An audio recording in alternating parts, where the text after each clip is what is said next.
The 7th US Grand Prix from Indianapolis is here. We had the X-rated version last year. This will be more viewer-friendly.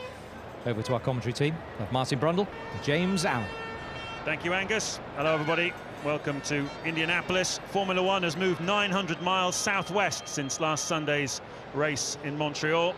We're 3 hours from Chicago in America's Midwest. They're big on food here, big on religion, and very big on motorsports.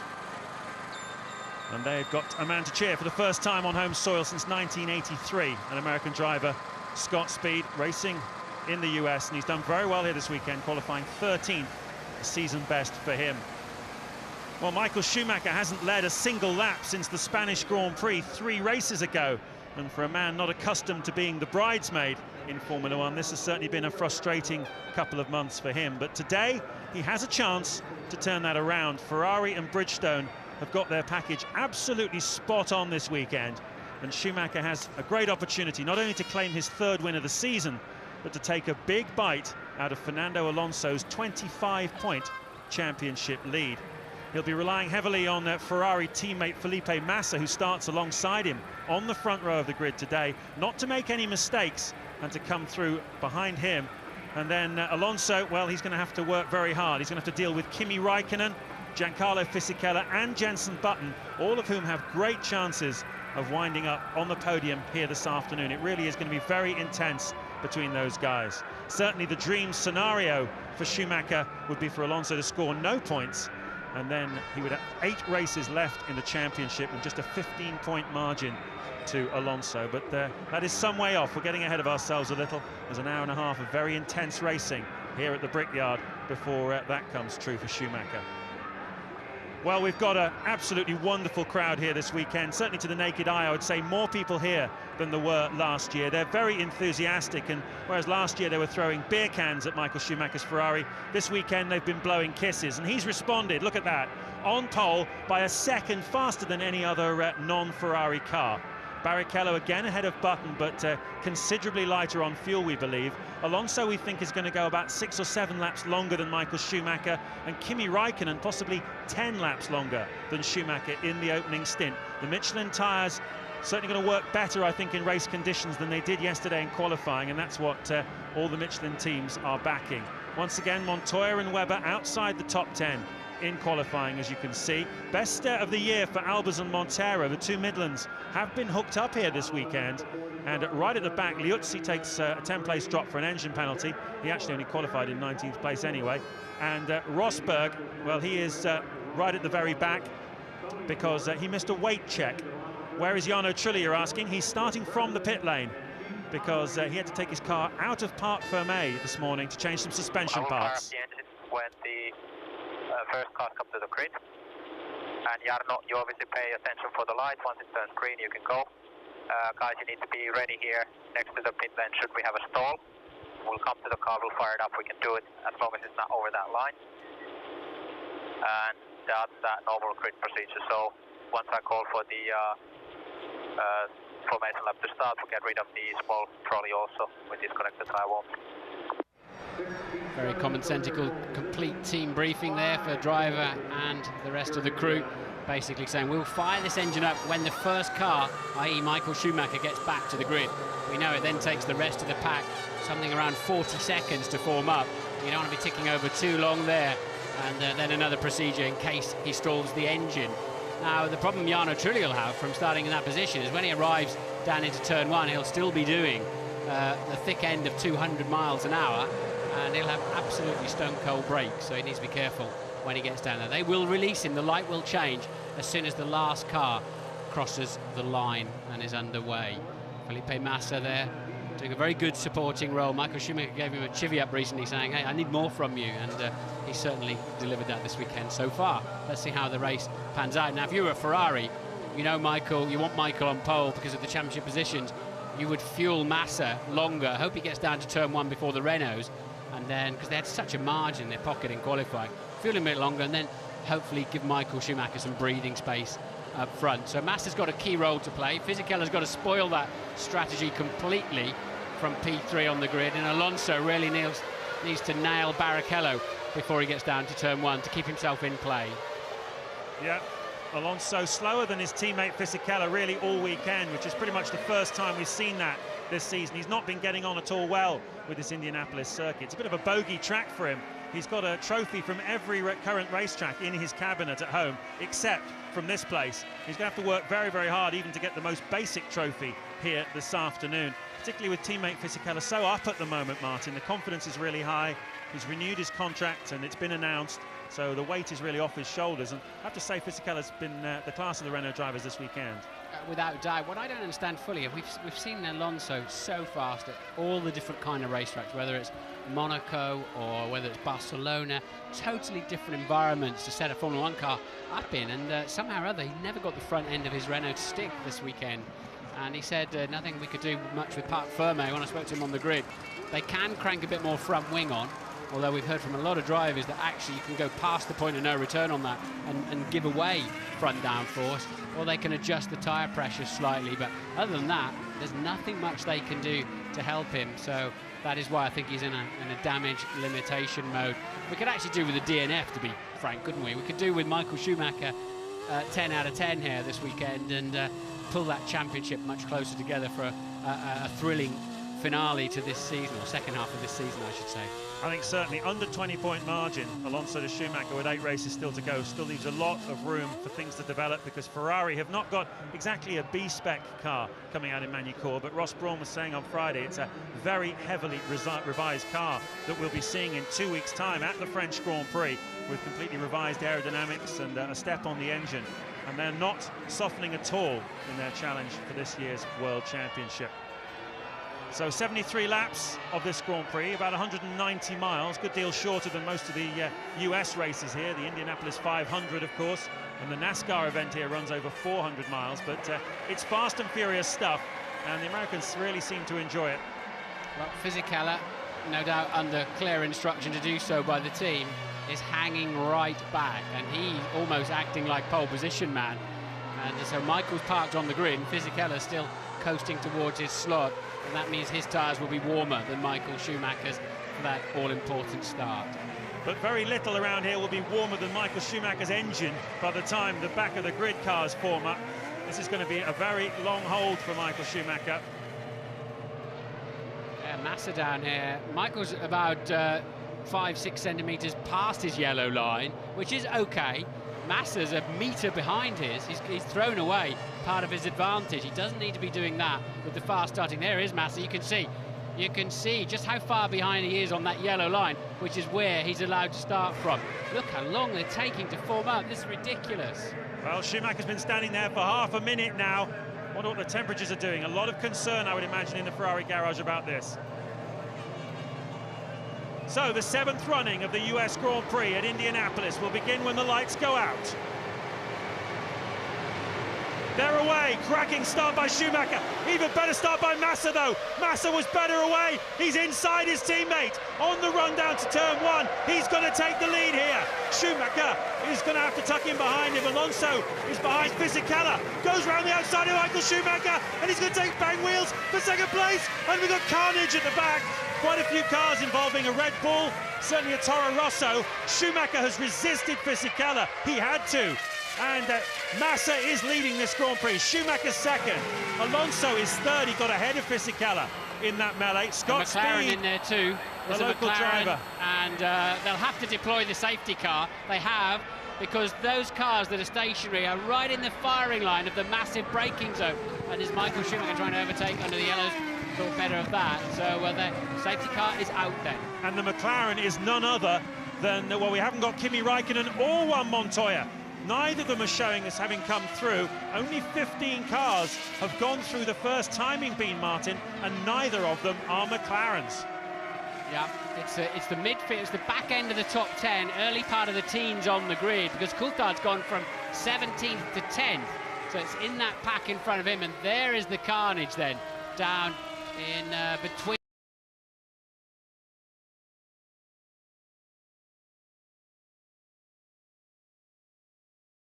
Turn 1 and turn 2. So Massa leads Michael Schumacher under the safety car conditions.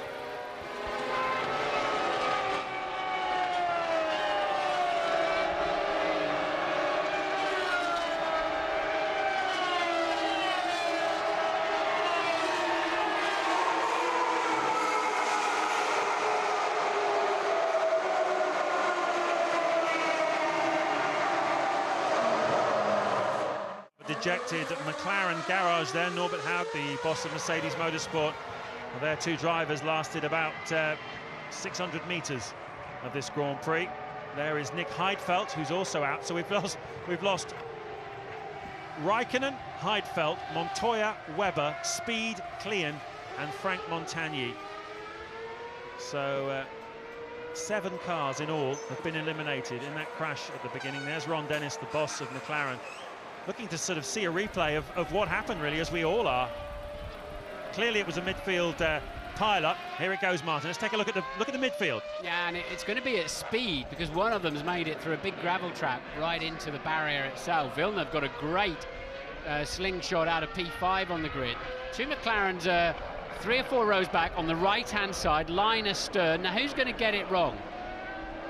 They just concertina up into 1 point. It's actually in, well, there's an incident in the back of the field. Now, there's a second incident goes on, what must be down at turn 3. So the McLarens are line astern, and then actually the two McLarens get into each other. Oh, we got a roller there.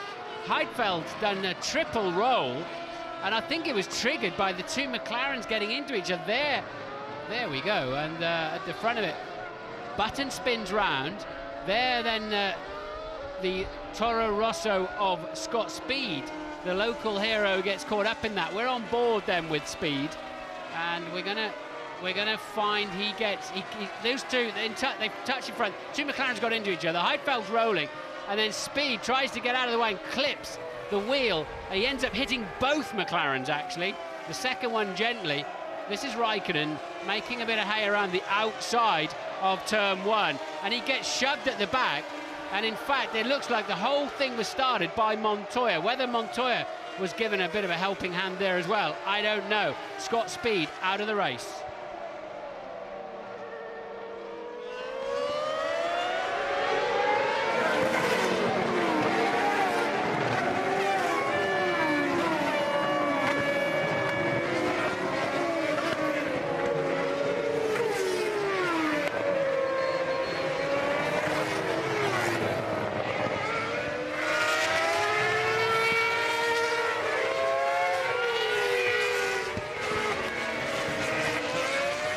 Welcome back to Indianapolis. Well, last year's race was contested by only 6 cars because of problems with the Michelin tyres. We've got only 15 still circulating now, and we're under safety car conditions. We've lost Kimi Raikkonen, Nick Heidfeld, Juan Pablo Montoya, Mark Webber, Scott Speed, Christian Klein, and Montagny. We need to know if you need a front wing. I can't see the damage, I don't know. Jensen, tell me if you need a front wing. Chef, I don't know. Check the cars when I come past. Roger that. Well, the reason he doesn't know is he's not been in any speed. He got caught up, but there were two incidents down at the first and second corner. And Jensen says, I don't know if my front wing's broken. I haven't been up to speed to feel the understeer. Of course, from the cockpit, you've got no chance of even looking at your front wing. You can slacken off your seat belts, but you still can't get a good view of your own front wing. So he's saying, have a look when I come past. And but Button got spun out, got caught up. I believe it was started by Montoya getting into the back of Kimi Raikkonen between turns 1 and 2. There was a separate incident with Klein on the way into turn 1. And then Montoya hit the back of Raikkonen. Now, whether Montoya was helped into that, we don't know. Button has decided to come into the pit. He may as well, because he's right at the back of the pack anyway, effectively. And he's smoking heavily, though, which I don't know. Nick Heidfeld's done a triple roller there, we'll show you shortly. And Louise has found him. Nick, that was one hell of an accident for you. I think it looked worse than it actually was, because I didn't have a huge impact. I was flipping, which actually was the first flip I ever had in a car, but it was not bad. Any idea what caused it from where you were? I just briefly saw it on the big screen. I think both McLaren collided, and that spun Kimi around and pushed him into me. Thanks, Nick. Let's go to Ted. Yeah, and I think it's bad news for Jenson Button. You saw in the pictures there, he came into the garage. You heard the radio message. Jenson said that he couldn't see if the front wing was damaged. But listen, it goes much worse than that. We saw it smoking, and now they are clearing a space in the Honda garage for Jenson Button. We think this one's terminal, James. Thank you, Tad. Yes, it was a spectacular accident, or in fact make that 2 accidents from the start line. Watch the midfield group and also watch the group at the back. The group at the back have the accident into turn 1, and the midfield group of the 2 McLarens on the right with the red wings, you can see, watch them into turn 2. Yeah, so it's Alonso making the best of the first corner, going round the outside of Michael Schumacher. He doesn't care if he has a shunt or not, but then they're all concertina in the middle. The first accident is at the back, involving 4 cars, but shortly after that, Montoya's going to tag the back of his teammate right now, put him into a spin. He collects Heidfeld. Heidfeld goes rolling. Button spins around, and Scott Speed gets caught up in the aftermath, actually tagging both McLarens. This is Alonso at the front trying to pass Michael Schumacher, as in the background Heidfeld goes spinning. Scott Speed for Toro Rosso goes half flying, and the McLarens are around. We're on board now with Scott Speed to see it all over again, and he's minding his own business on the inside. Look over to your left.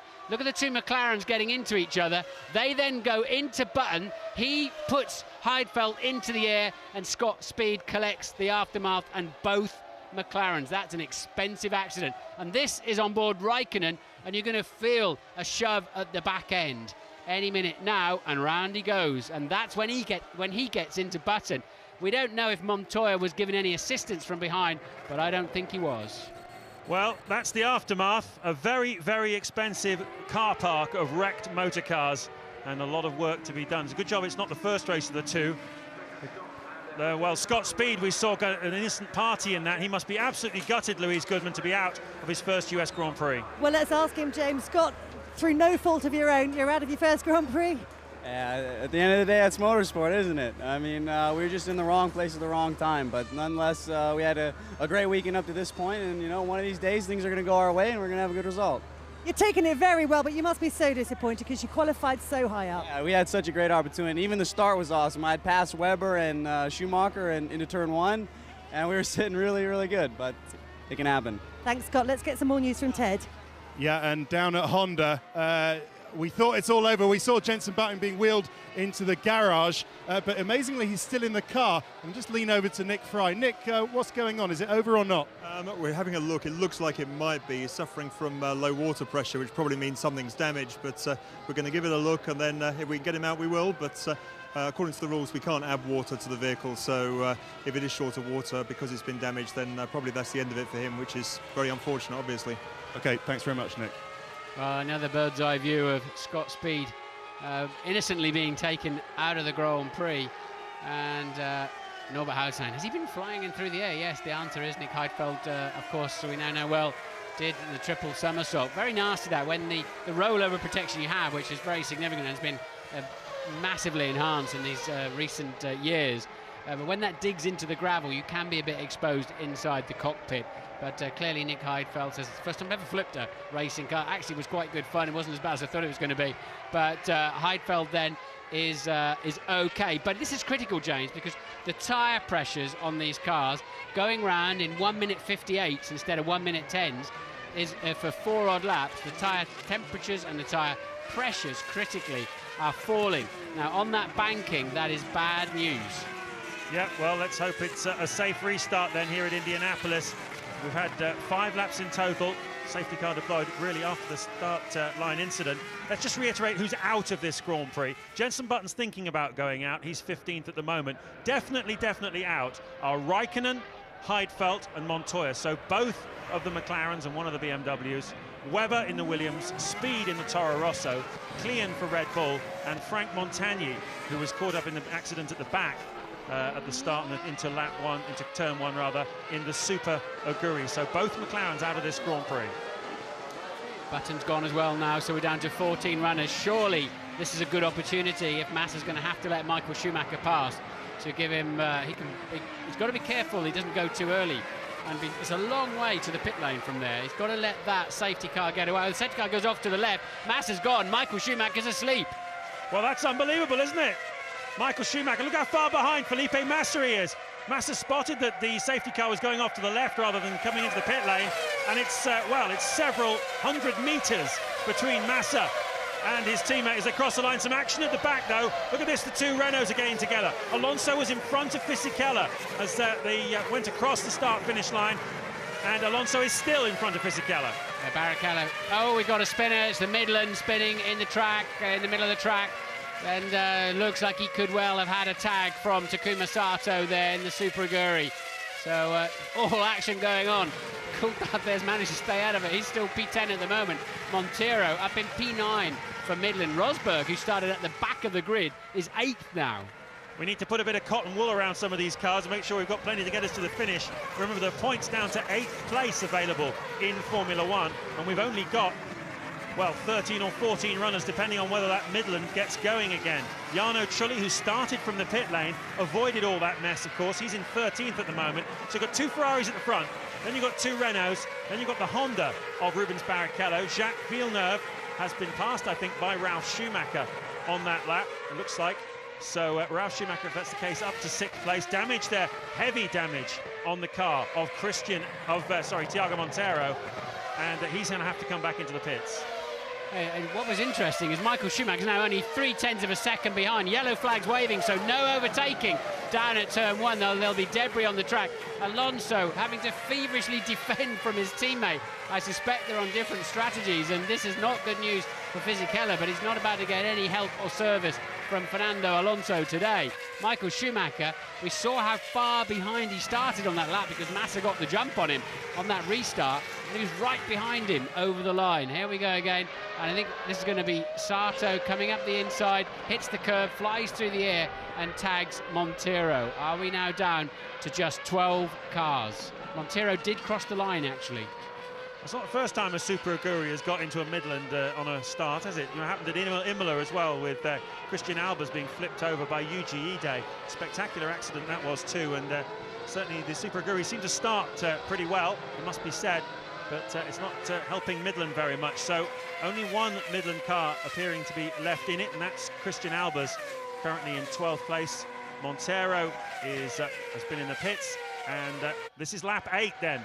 Yellow flag still down into turn 1, no overtaking into turn 1. The prime overtaking place here at Indianapolis has Fisichella. Some debris there, do you see, get thrown up? That's always a danger here at Indianapolis. Remember, a couple of years ago, we had some cut tyre problems with debris. Trulli passing Coulthard there for position. So that's 9th now for Trulli, 10th for David Coulthard. But yes, there is debris on the track, and Montero's carrying on. He's got a flapping under tray, and his car will be handling like a wheelie bin with that kind of problem, and therefore he's had to come in the pits. He certainly has, but that definitely was a pass, Jarno Trulli, I think, under yellow flags. It's quite clear down the main straight. The yellow you can see at the top of your screen is to indicate that, and our computer, which is connected to race control, says we have waved yellow flags before turn 1, so I think Trulli might be in trouble for that. The only thing I would say, though, is that Trulli was shown in front of Coulthard as they crossed the line before the yellow flag zone. He actually was already registered as 9th when he crossed the line last time. So that's well spotted, James, but really touch and go, I'd imagine, on that yellow flag situation. And still Alonso is defending from Fisichella. And as you said before, Fisichella has been so much faster than Alonso all weekend. Well, here they come down the straight. This is where he's at its closest. Is he going to have a go this time? No, he's not. Obviously still got a yellow flag down there. And, well, we've seen debris in the past, as I mentioned. It's such a dangerous thing here at Indianapolis as Alonso slides around the apex of turn 2 and turn 3. That's exactly what Martin was talking about before. The car just hasn't seemed under him all weekend. It's a real fight. Let's have a look at it from the perspective of Giancarlo Fisichella, who doesn't trouble the apex too much there. And that's Fernando Alonso right in front of us. Let's see how it's going. Well, they're lapping about a second per lap slower than the Ferraris, which is what we expected, isn't it? That's the kind of pace advantage the two Ferraris have had. Now, I would say Michael Schumacher will not be comfortable. He's in the turbulent, very, very hot air of his teammates Ferrari. And I'm surprised Ferrari letting them run line astern like that. It's 51 degrees on the track, 36 air temperature. Add another 10 for the hot air coming off the car in front of you. It's pretty much the same for the Renaults too, isn't it? Barrichello hanging on to them nicely in 5th place. Ralf Schumacher, solid 6th. 6 seconds off the lead at the moment. Villeneuve, Rosberg 8th. Trulli 9th, Coulthard 10th. And Luis has found who I think is the culprit in that incident, Juan Pablo Montoya. Well, Juan Pablo, tell us about that one from your perspective. Well, it's hard to say. You know, I was following Kimi. Kimi braked really hard. I hit Kimi a little bit on the back. When I hit him in the back, Rubens or whoever it was, or Jenson hit me in the side, and it's like, you know, everybody turned left, right, and center, and just cars were going left, right, and center. So, from your perspective, who was it that actually triggered off that whole chain of events? I'm not gonna. I don't think it's a blame or anybody. I think Kimi braked really hard. I hit him, and when that happens, just everything from there on went backwards. Thanks, Juan Pablo. No brake lights on Formula One cars, but I'm not sure he'll put it quite like that when he sees the replay. But it's easy standing up here with an aerial view. Looks completely different peering out of these things. It's an awkward moment for Juan Montoya, if indeed blame can be laid at his door. It's an awkward moment for him to have done that, really. Under pressure, clearly we're hearing he's almost certainly not going to be driving for McLaren next year. His manager is going around the paddock trying to find an opening for him. And moments like that don't do any good, do they, when you're trying to sell your driver? No, and of course he got caught up with Rosberg last weekend, didn't he, just 7 days ago, and was out of the Grand Prix by then, following that up with a slap of the wall too. So difficult days for Juan Pablo Montoya. Alonso keeping a close eye on his teammate. Ralf Schumacher now beginning to really hustle Barrichello for 5th place too. So we may only have 12 runners. And that was the crazy thing about Sato into Montero. This is the day when, as it was last year because of the crazy 6-car start, but this is the day when Midlands and Super Aguris scoop up the cheap points. They've got to maximise these days. There's a long way to go yet. We're only on lap 12 and just 12 runners, 8 of whom are going to go home with some points tonight. Well, I never thought I'd hear myself say it, but we're getting into a situation now where the reigning world champion and already a winner of 6 races this season is beginning to form a train behind him. Fernando Alonso is definitely holding up Giancarlo Fisichella, and Rubens Barrichello and Ralf Schumacher are coming across to join them, as is Jacques Villeneuve. So we could well have a 5-6 car train behind the reigning world champion. That'll be an interesting situation. The Ferraris lapping in the high 1:13s at the moment. Massa is leading. Michael Schumacher is in 2nd place. Alonso is 3rd. Fisichella is 4th. 5th is Rubens Barrichello. 6th is Ralf Schumacher. 7th, Jacques Villeneuve. 8th, having started in the pit lane, is Jarno Trulli, as once again Fisichella thinks about a pass into turn 1. There's Montero. He's out of the Grand Prix, as are many people this afternoon. And Ted Kravitz has some news for us. Yeah, and it was just plain dangerous. The whole right-hand side of his side pod was just completely missing, and bits were flying off. I think you can see on the main straight bits of carbon fibre just flying off all over the place. But just a thought on these Renaults, James. What do they do? I mean, we think that Fernando Alonso is fueled quite a bit heavier than Giancarlo Fisichella, so this is ruining Fisichella's strategy. Do they swap them over? I don't suppose they can. Well, if they want to, they can't really put that across the radio. That's team play, although I think that's crazy because the only way team orders come in and affect the Grand Prix is in the closing stages. If you've got 2 cars on different strategies, normally the drivers just have a sensible pill and sort that out for themselves. But Alonso is going to a lot of trouble to keep Fisichella behind him.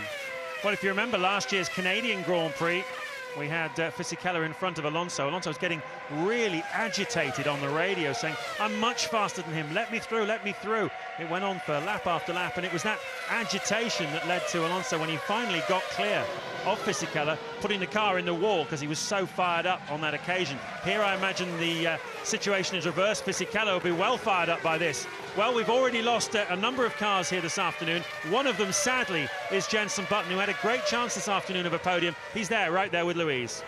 James has just pointed out, you had a great opportunity here this afternoon, all gone in that flurry at the first corner. Have you got any idea what happened?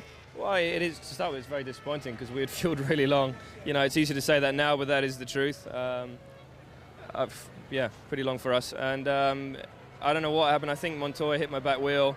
He had enough room on the inside. He had so much room. I don't know if he just understeered or what, or if he hit Kimi up the bum. I don't know. Can we say that on air? We just did. And then he just pushed me into Heidfeld, and then he rolled over. And it's just a big mess. I was surprised that I could drive away, really. Shows how strong our car is. The team have spent a lot of time trying to work on the car, but no way they could fix it to get you out again? No, we're trying to get out because, you know, there's so few cars out there. But it's going to take too long, the problem, and you know, with an issue that we had, running like that for 2 laps has probably damaged the engine. So. Bad luck. So that's Jenson Button a bit dejected. Is Fisichella going to have a go this time? I think he is. Down the inside to turn 1. Fisichella swoops through and takes that place. Alonso didn't really come across to try and close him off. And now we'll see the relative pace of the 2 cars. He has spent quite a few laps then tucked up behind his teammate, and it's cost him in terms of race time. Fisichella racing for a podium here. Fisichella was off the, Alonso was well off the road there, James. Collected it back up again. The grass is quite dry now, but he's struggling and he's lapping quite a bit slower than Barrichello, Ralf Schumacher and Villeneuve behind him. So the world champion very much under pressure. But I'm a little bit surprised here because the Ferraris are not romping away at the front as fast as I thought they would. They're doing sort of 14.0s and the pack behind 1 minute 14.4s. Here's a replay, and Alonso let him go. Alonso let Fisichella through there. Yeah, there's no doubt about it. You can see the aerial shot very well. Just a little slight lift on the straight from Alonso. That was the moment there. Fisichella comes through, not even a wave to acknowledge it. He's frustrated, he's been held up for such a long time, and let's see now what Fisichella can do. But bear in mind, Alonso's main priority this afternoon is damage limitation. He wants Schumacher to take as few points out of his 25-point lead as possible, and every car that finishes between him and Schumacher means more and more pain for Alonso. Massa leads Michael Schumacher at the front with 58 laps to go in Indianapolis. Now go, you have 6 seconds to the Ferraris. They are doing 14 zeros.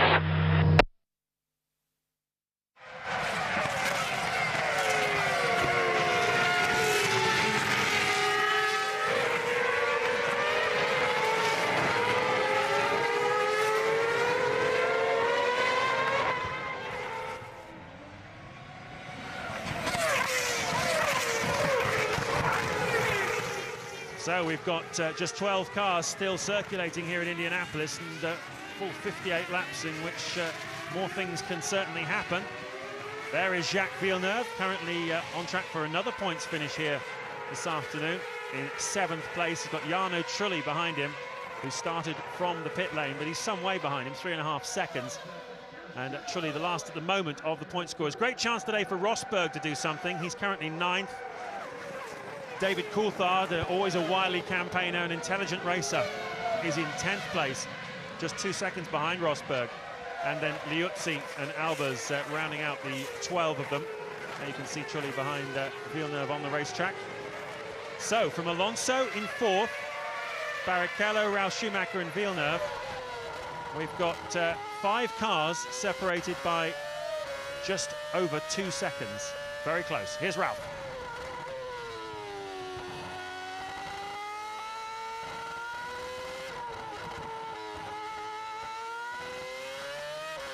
Using all of the 19,000 RPM.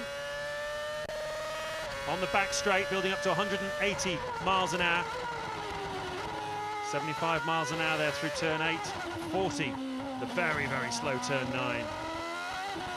The golf course known as Brickyard Crossing is over on our left. This is turn 11, the important one, out onto the banking, 130 miles an hour. Slight correction there from Ralf Schumacher. And up we go onto the banking. You can see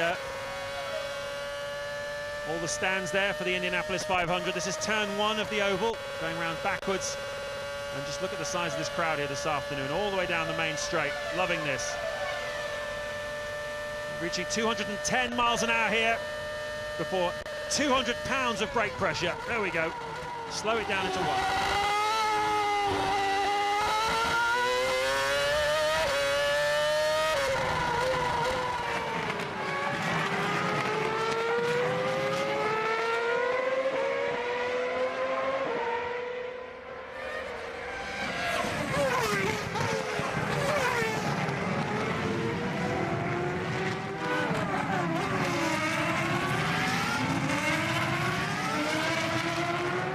Lap 18 of the American Grand Prix at Indianapolis, the 7th time Formula One cars have raced around this track. Michael Schumacher has dominated this event in the past, 4 times a winner here, and he was on pole position, but his teammate Felipe Massa is the man who's leading it at the moment. Massa leading Michael Schumacher by 1.5 seconds. Then there's a gap of 9 seconds back to Fisichella in third place. There you can see the top 8. I'll tell you about an investigation that's going on into the accidents at the start in a moment. But first, let's hear from Thiago Monteiro, who must be spitting feathers, Louise Goodman. He was taken out by Sato at the restart. Well, Thiago, you must have been feeling so relieved to make it through all the fuss at the first start and then taken out by Sato at the next one. Yeah, you're right. I mean, I was really happy and relieved to go through the first mess. You know, I saw 2 cars rolling. It was a big mess.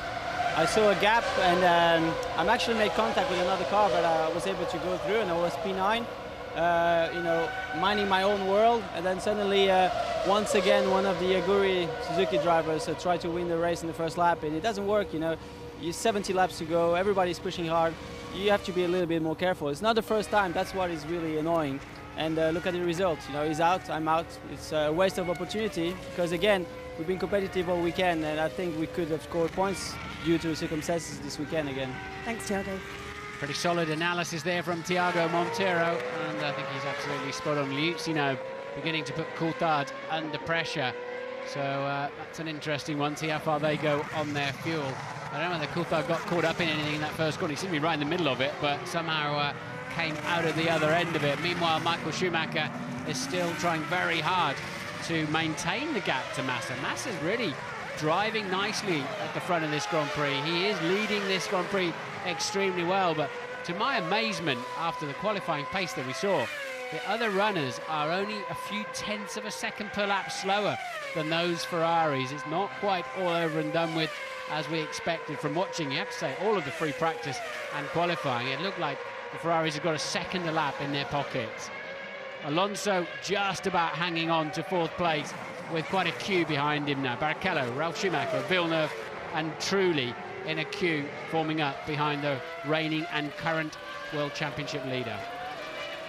Yeah, well, we saw a graphic a few moments ago saying that there was an investigation of the stewards involving cars 3, 4, 9, 15, etc., etc. Those cars were Raikkonen, Montoya, Webber, Heidfeld, Klein, Scott Speed and Montagny. Basically, all of the cars that were involved in those 2 accidents at the start. And what the stewards are saying is that after the race, they will have a very good look at that and decide what, if anything, they're going to do. And that's a slight hint that they might be taking some action against anybody they thought had caused such a big accident. And there might be a little knock-on effect to a future race there for someone. Yeah, it looks more like a lottery draw, doesn't it, that list of numbers? And if I was Nick Heidfeld, I think I'd put those on my lottery ticket for next week after that little triple roll we had from him. But I'm pretty sure that'll be laid at the door of Juan Pablo Montoya. And what about the accident at the turn 1 at the back? It was a bit harder to tell what was involved with that, because Christian Klein's car obviously took a massive whack, as did Mark Webber's Williams. Something went very wrong there in turn 1 amongst the back markers, didn't it? It did, and I don't know. I'd be guessing, to be frank, if I came up with an answer to that one. It was so much going on down into that turn 1. It's a long, long run down there, and you arrive without optimal tyre and brake temperatures, but plenty of adrenaline going through the system. And, well, they're all fighting for the same piece of tarmac at the same time. One of those was Christian Klein, who was knocked immediately out of the race, and Louise Goodman has found him. Hey. Well, Christian, big mess there one way and another. Big mess, yeah. I passed already both the Midlands, and then it was just very, very tight at the first corner, and I was next to a Williams, and then just a lot of cars crashed together, and it's really a shame to finish the race so early on. Are you surprised? I mean, it's not as if it's a terribly tight track or a really tight corner. But it is very slippery. It's basically just one line, and the rest is very, very slippery because we race just once a year here, and that makes it a lot more difficult. Thanks, Christian. Well, a Formula 1 car accelerates from 0 to 60 miles an hour in about 2.5 seconds off the start line, and from 0 to 125 miles an hour takes less than 5 seconds, equivalent to about 140 meters. Well, it's considerably more than that down to turn 1, so you can imagine the kind of speeds you're talking about from a standing start these cars would have achieved in that short run down to turn 1, then hitting the brakes hard. Normally at racing speeds they go through turn 1 at around 90 miles an hour. This is very good, mate. Very, very good. You're catching the Ferraris. Come on, keep it up. Alan Permain, their race engineer for Giancarlo Fisichella. Now that he is free of his teammate Alonso, Fisichella is actually coming across. That last lap was the first time he took some time out of the Ferraris. He did a 1:13.1. They are lapping in the 1:13.3s. Massa has responded on that last lap. He's done a 13.2, and Fisichella is keeping the gap at under 10 seconds. But if he hadn't been held up behind Alonso for so long, he'd be right with them at this pace, wouldn't he? I think he unquestionably would. Ted has some news. Yeah, but this is still working. That tactical switch that Renault did, making Alonso move over Fisichella, still working for them, as you say. And James, I mean, how much are Ferrari shooting themselves in the foot here? As you say, Massa's managed to pick up his speed, but for the last 3 laps, he's been at least 2/10 slower than Michael Schumacher and holding his teammate up, who is falling into the clutches of Fisichella. Well, we'll have to wait and see. I don't actually see Michael Schumacher with that much pace in terms of he's not all over the back of the teammate. And now this is Liuzzi in last year's Red Bull with a few twists and turns in it to become this year's Toro Rosso with a detuned V10. And it was about to breeze past the Red Bull Ferrari, which will please Coulthard about like a wet Monday morning would and a big headache. We saw it, didn't we, earlier in the season? Was it Bahrain, I think it was, where Liuzzi just breezed past Coulthard on the long main straight. And here we are again. It's Groundhog Day for Coulthard with Antonio Liuzzi, having had a disappointing qualifying session yesterday. He made a mistake, and he said he saw blue sky. He went up over a curb, knocked the bottom of the floor off his car, and that's why he was slow for the rest of the qualifying session, and qualified right at the back of the grid. He then, because he was towards the back, he thought he would take a new engine anyway. So he's got a fresh motor in there, and he's using it well here this afternoon. 11th at the moment, and just a couple of tenths of a second behind David Coulthard. That is the top 8 then at the moment. Remind you that Trulli started this race from the pit lane and thus avoided all the melee, the 2 accidents on the opening lap. So he is in the points for the 2nd race in a row here. And we're hearing from poor old Jenson Button just before talking to Louise, and that's now 4 races in a row, Martin. Jenson hasn't scored any World Championship points. Not at all the season he was expecting, is it? But he seemed... Oh, no, Jacques Villeneuve in the BMW. Big lock-up at the back, wheel coming off already. When you see the back wheels lock like that, it's because the hydraulic pressure, the engine stopped, failed, the hydraulic pressures go, and you lose then the clutch. And first man then to make a scheduled stop this afternoon, Rubens Barrichello on lap 25 in the Honda. 7.5 seconds stationary time means he will stop again around about lap 50, 51, something like that. So Massa at the front, Schumacher behind him. But the big question is, who's got the most pace out of those two? Who's got the most fuel out of those two? And can Giancarlo Fisichella maintain the pace he's doing at the moment and come across and catch up the Ferraris? A lot of racing still to come here at Indianapolis.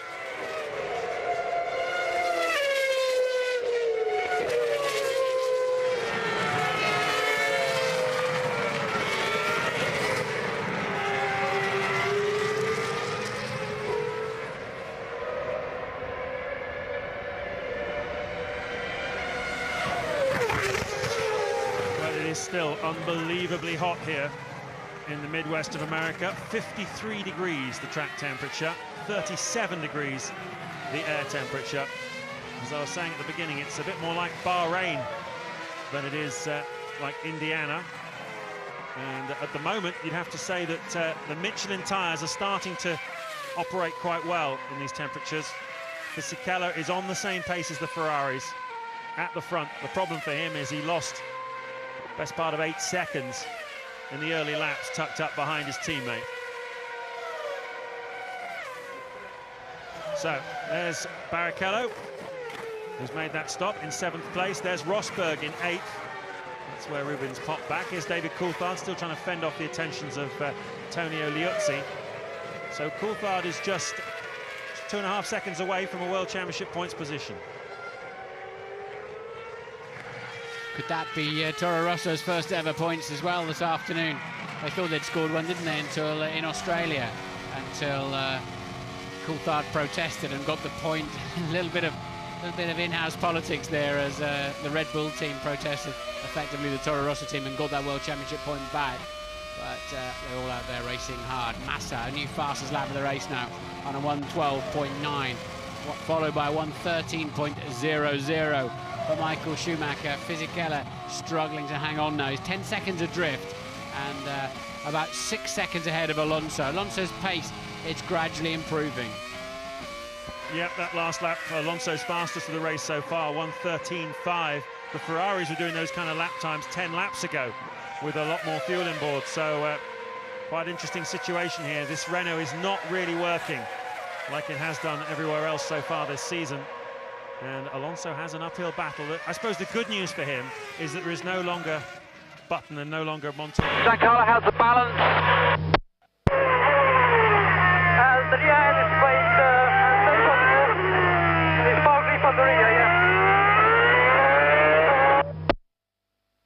Okay, I'll do a little bit of front wing and a little bit of front tyre pressure in.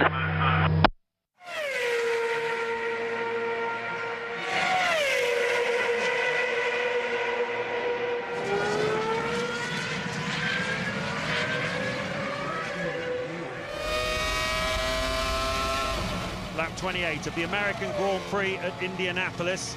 If you're just joining us, the two Ferraris are at the front, but it's not the usual man in the lead, it's his teammate. Felipe Massa is a second clear of Michael Schumacher at the front. Giancarlo Fisichella is trying to catch them. He's lapping at the same pace as them, but he was held up for quite a long time by his teammate, the reigning world champion, Fernando Alonso, who's really struggling with his car so far this weekend. We have lost quite a lot of cars from this Grand Prix. We had 5 laps under safety car at the beginning. We lost both of the McLarens, we lost BMW, we lost a number of other cars. The boss of McLaren, though, is now talking to Louise Goodman. Ron, a lot of cars involved in that accident, but it appears that your two drivers were in at the very start of it. Yes, there was, as far as we can tell from first scan of all the data, it was a typical sort of chain reaction. Kimi got a little squeezed going into the first corner and braked a little early, but in the circumstances, you know, he braked to avoid running into someone.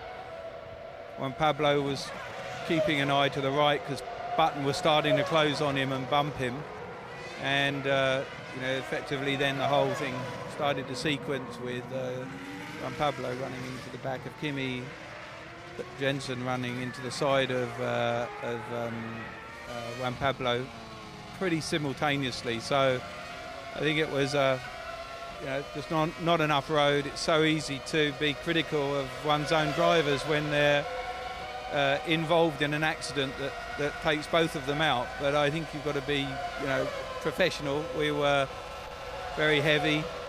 We were, you know, racing to the first corner for position, and a lot of the cars got squeezed, and consequences were several cars were taken out. I think the two incidents were linked optically, but not physically. I think you know, there was other drivers started to take avoiding action, which just saw various collisions take place. But it was really just a squeeze on the first corner, and I don't think anyone should be, you know, too criticised. It's one of those things.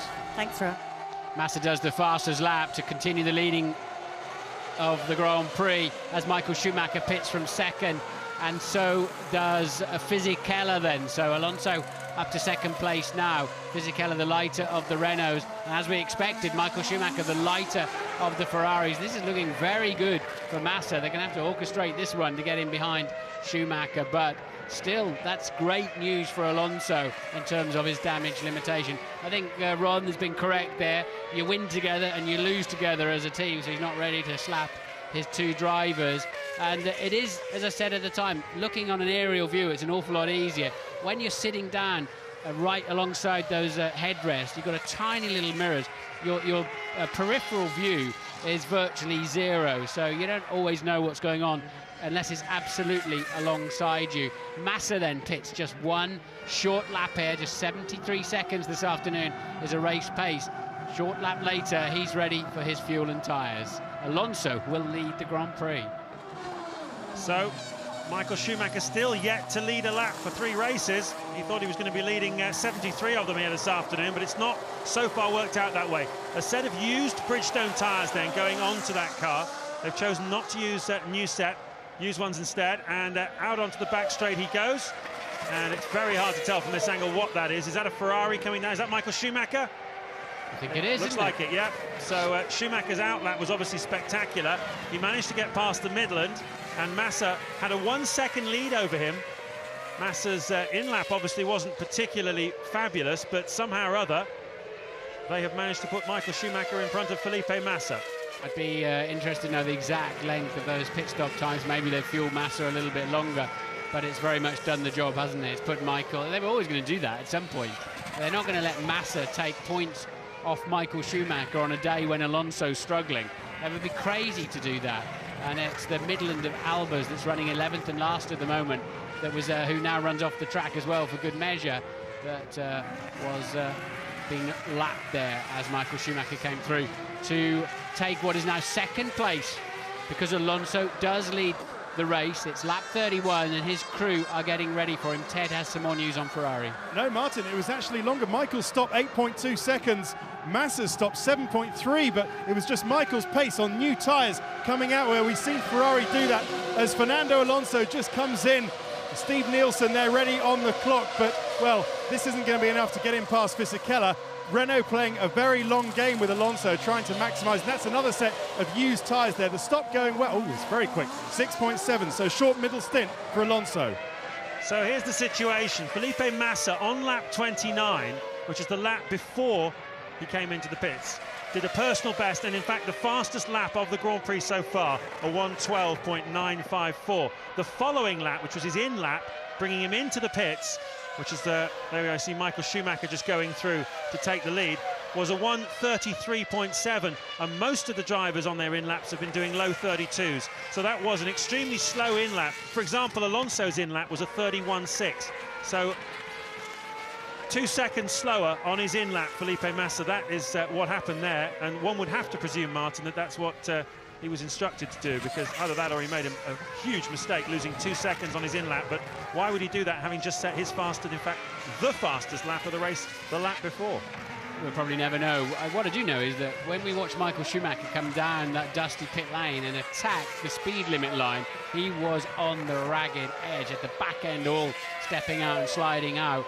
So Schumi was definitely attacking the pit lane very hard, and Massa, well, whatever. It doesn't really matter whether he did it intentionally or not. At some point, he's got to get his Ferrari behind Michael Schumacher. Let's be honest. I mean, if you were running the team, if anybody was running the team, you wouldn't let Massa take points off Schumacher.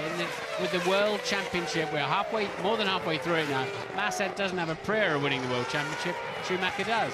And on a day, of course, so important when Alonso is so vulnerable. He hasn't left himself open like this at all so far this season. Here he is, the reigning world champion. He's had an iron-fisted grip on this year's title chase, and this is the first time that he's been vulnerable. Ferrari have to capitalise. You can see Alonso is now 5th.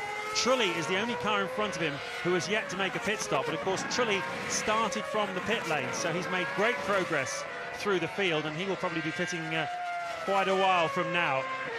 Well, Takuma Sato we saw getting involved with Thiago Monteiro after the restart, taking him out of the race. He is out of the Grand Prix as well. Let's see what he has to say to Louise Goodman. Well, Takuma, Thiago says you drove into him. What do you say? We already started braking when we are the half level, so we can't stopping any more further. And then basically what he did is just turn in all the time. And I just ran out of the space because the curve is coming. And he ended up, because I had to go to the launch in the curve, and we had a tangled. But really, you know, he knew it. I was in beside, and if I had one space, then we could go there side by side. Thank you. It's a bit like the primary school playground, isn't it? It wasn't me, it was him. But anyway, everybody's got their view, their opinion, and what was going on down there. It's not quite how I saw it, but bad luck for Takuma there, bad luck for Thiago Monteiro, because they surely had a chance of nicking a point or two today. Michael Schumacher leads from Massa now after Alonso's stop by 2.2 seconds. Trulli, who started from the pit lane, is up to P3 and presumably fueled very, very long. So Fisichella and Alonso down to 4th and 5th.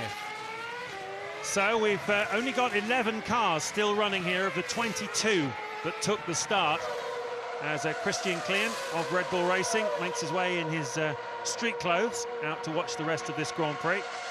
We have lost Villeneuve to what looked like an engine seizure. We've lost Monteiro, who was taken out by Sato. Those two we've just heard from Sato.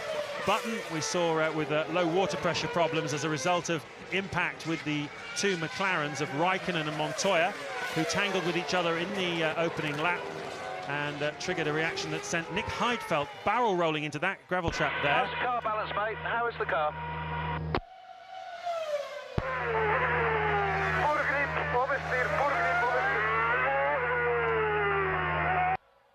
Poor grip oversteer. Now that's a surprise. The track is obviously, as I've said before, a bit of a living thing with the rubber going down and the heat and all of the emulsion making the surface slippery. We've seen him struggle to get the front end working all weekend, and now he's got the back end sliding. Too much front end. So Alonso really will be happy to get to the end of this Grand Prix, I think, and just get a reasonable number of points. He's 5th at the moment, but truly is kind of out of sequence really up there in 3rd, but lapping extremely well. Toyota looking strong here, both in the 1 minute 13s and both looking good. Toyota on for a haul of points. Yeah, I think Alonso's got to keep an eye on Ralf Schumacher. He's behind him on the racetrack and lapping faster than he is by 2 or 3 tenths of a second a lap. He's just a couple of seconds behind Alonso, who can't afford to make any mistakes here this afternoon. Ralf Schumacher has also pitted once, and so this is genuinely a fight for position between the Renault of Fernando Alonso and the Toyota of Ralf Schumacher. Rubens Barrichello in the Honda also on their pace, but he's further 6 seconds behind Ralf Schumacher at the moment.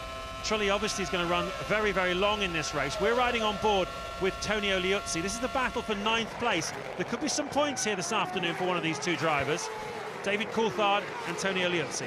Yes, and they're both catching Rosberg. I think there's going to be a great sort of separate scrap going on for those final few points.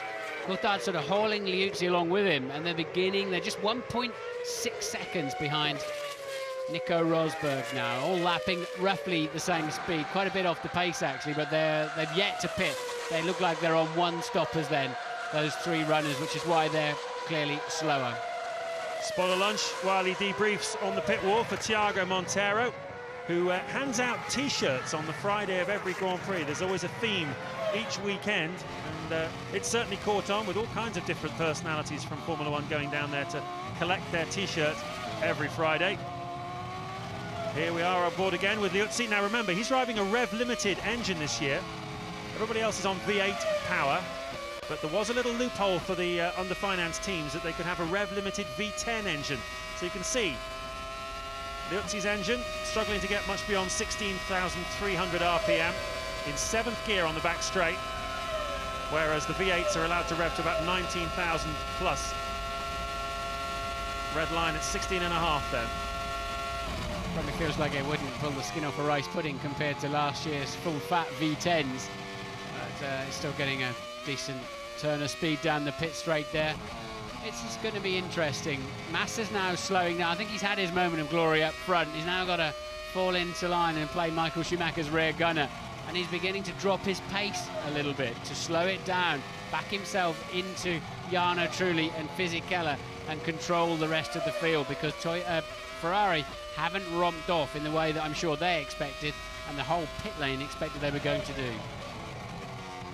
So Massa becoming the 7th man this season to have led laps of a Formula One Grand Prix. Amazingly, Fernando Alonso has led 66% of all the racing laps we've had so far this season, and I'm sure it certainly feels like that for those of you watching at home. But here this weekend, he's not even getting a sniff of the race lead. But perhaps the most amazing statistic coming off the back of last season, where McLaren won 10 races, is that they've led only a total of 20 laps across all of the 9 Grand Prix we've had so far. That's certainly not the kind of performance that was expected from McLaren this season, and certainly in Montreal, where Kimi Raikkonen had a car that was quick enough to challenge Fernando Alonso. Just some misfortunes in the pit stops stopped him from doing that.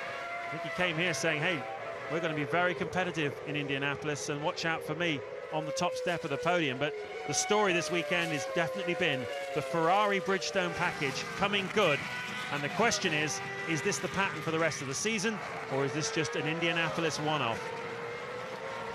Jarno Trulli's only 6 seconds adrift of the Ferraris, stopping. They've all got to stop one more time.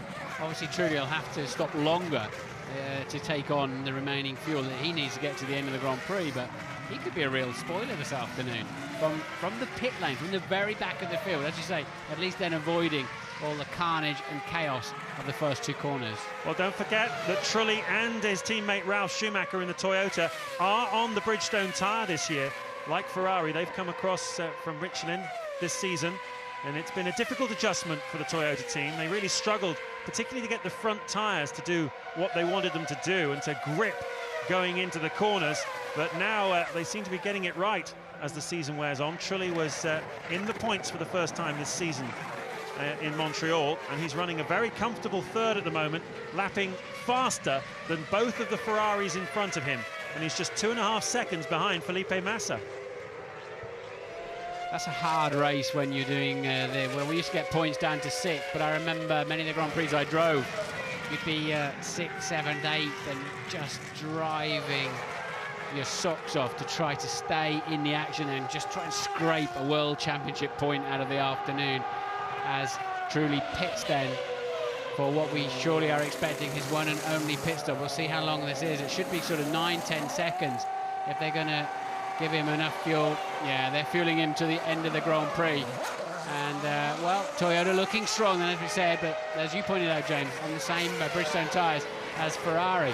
Ferrari really haven't just had the pace we expected. Why is that? Well, unfortunately, Trulli had quite a slow in-lap. I suppose that's because that it takes account of the extra fuel going into the car. It was a long stop for him, so actually that's not as bad as it might appear for Jarno Trulli, who's been very competitive this weekend. On board into the pits then with Liuzzi. The mechanics go to work, clearing the radiators. There's a lot of debris around the track, sweet wrappers and crisp packets. Now Christian Albers sliding slightly into his Midland pit just in front.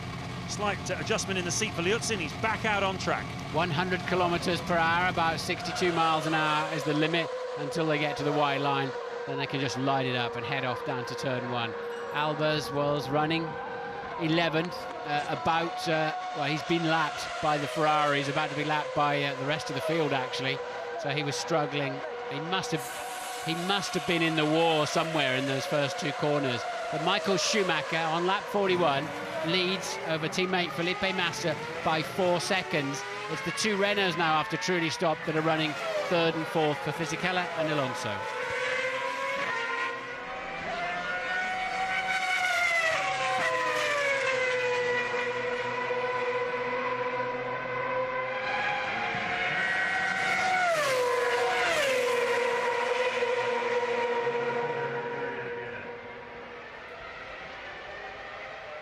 Looking at Nico Rosberg, sole remaining Williams in this race, currently in a points-paying position in 8th place. David Coulthard just behind him, 0.8 of a second behind him, in fact. And Antonio Liuzzi has dropped back a little bit. He's now 22.5 seconds behind Coulthard, but of course he's made that stop where Coulthard has not. Shift, so I repeat, I cannot shift, so I think the bottle is empty of the shifting. Copy that, we hear you, mate. We're looking at it now. Problem with the gear shift there for the Midland of Christian Albers, his teammate Tiago Monteiro, already out of this Grand Prix. So looks like Midland might be another one of the teams to go away with both cars having retired here. Only 10 cars plus Albers still running here. And in fact, Albers is now shown as being retired on the computer. So 10 still running. And will they all make it to the finish, I wonder? Still 32 laps to go here.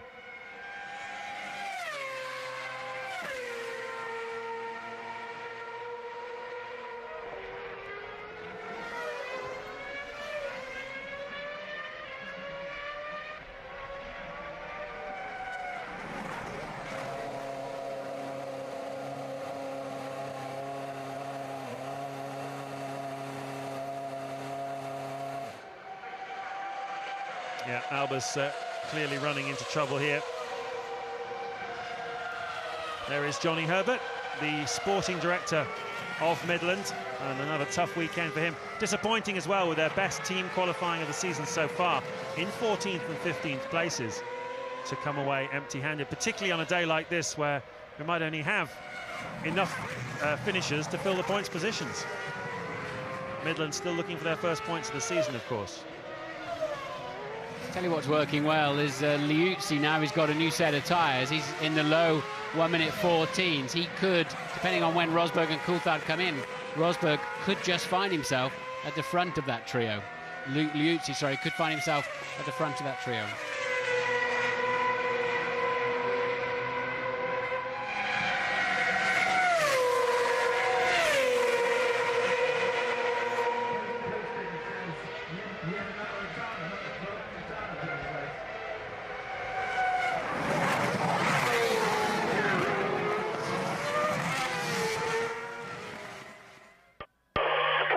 APC. Nico, use APC now. Push hard, use APC. Yeah, don't know what APC is. Presumably it's some kind of extra revs. Talking of revs, I think I've worked out why Ferrari are not romping away at the front like we thought. If you look at the speed traps, they're only the same speed as the other runners, and in fact Toyota and Renault are faster. There are 4 speed traps around the circuit. And I think they've turned the revs down quite heavily on that Ferrari, which explains why they just had such pace in qualifying, but in the race it hasn't translated to that. They backed it off a little bit. Presumably they've got some in hand if they need it. This is lap 44 of the American Grand Prix.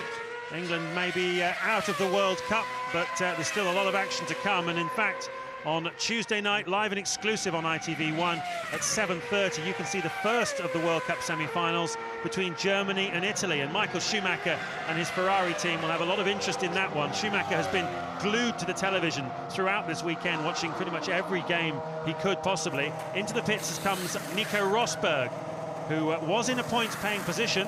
David Coulthard has now moved into that 8th place. And they're fueling Rosberg to the finish. Yeah, and but Liuzzi is flying out there. He stopped earlier than them. Can he get out in front of Rosberg? I think they're going to be extremely close when those three regroup. Rosberg, Liuzzi and Coulthard. And there, in fact, is Liuzzi coming down the pit straight, and it just works out. Now, when Coulthard pits, he's the last man to pit in this Grand Prix. He's going to come out right in the middle of that pair somewhere. So we'll look forward to that. Michael Schumacher's lead up front now is just under 5 seconds.